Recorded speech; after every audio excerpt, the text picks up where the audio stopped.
Hi everyone. I wanted to put out a hello video and just kind of checking in with everybody. We are at that point in the semester where things become a little bit more challenging and a little bit more stressful. The newness of the semester has worn off, and we are kind of in the thick of it right now. We're almost on the horizon of summertime, but not quite there yet. Whether you are a student or an instructor, it is a stressful time. But before we know it, it will be the end of March. It's already March 3rd today when I'm recording this, and we'll be on the downslide for the semester once we enter April. So, anyway, I hope you all are doing well, and always feel free to email me any thoughts or questions. We're in Unit 2 right now, and Unit 2 has the most material. It is arguably the hardest unit, so make sure that you are working diligently on it. I mentioned this in our previous video, in my previous video to you guys, but the virtual life assignment for the second unit is the longest one of the three. So please make sure that you are working diligently on that. It spans 16 years and there's a lot of questions. Your total response for the second part of the virtual life will probably not be shorter than 10 pages at least. So that's probably a relatively moderate estimate. So please make sure you're working on that. Everything is due on the 16th of March. So you have a couple of weeks.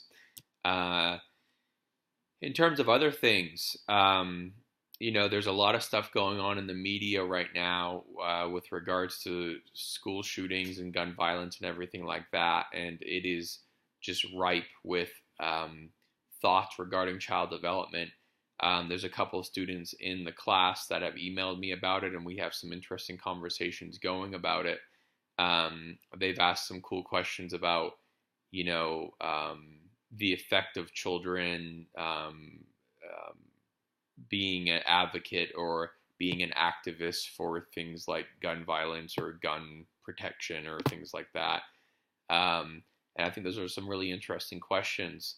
If you guys are really interested in kind of child development stuff, school shooting type of stuff, I really, really, really recommend that you read the book. It's just called Columbine by the author David Cullen. It is probably one of my favorite books. He was a investigative journalist who was on the scene shortly after Columbine happened, and then studied Columbine for almost 10 years and wrote about it. One of the most interesting things about his book is that he follows numerous different characters throughout the aftermath of the Columbine shooting. And it's very interesting regarding how the next 10 years of their lives unfolded. Everyone from, I think, the principal of the school to a boy who was shot and paralyzed to other people. And of course, he does a pretty in-depth exploration and analysis of, I can't remember both of the boys' names now who did the shooting. I know Dylan, and I can't remember the name of the other one. I apologize. But anyway, Columbine by David Cullen, very good book, and it's very gripping. If you're interested in psychology, it's going to be hard to put down, I promise you. So maybe some summer reading if you can't read something right now. But anyway, I hope that you guys are thinking about this child development stuff as it relates in the real world type of scale with some of these current events that are going on. And feel free to email me your thoughts on it or questions or whatnot. I'm more than happy to chat more about your thoughts and everything like that. And yeah, I can't think of much else, everybody. I hope you're all doing well, though. Feel free to email me, and thanks for your time.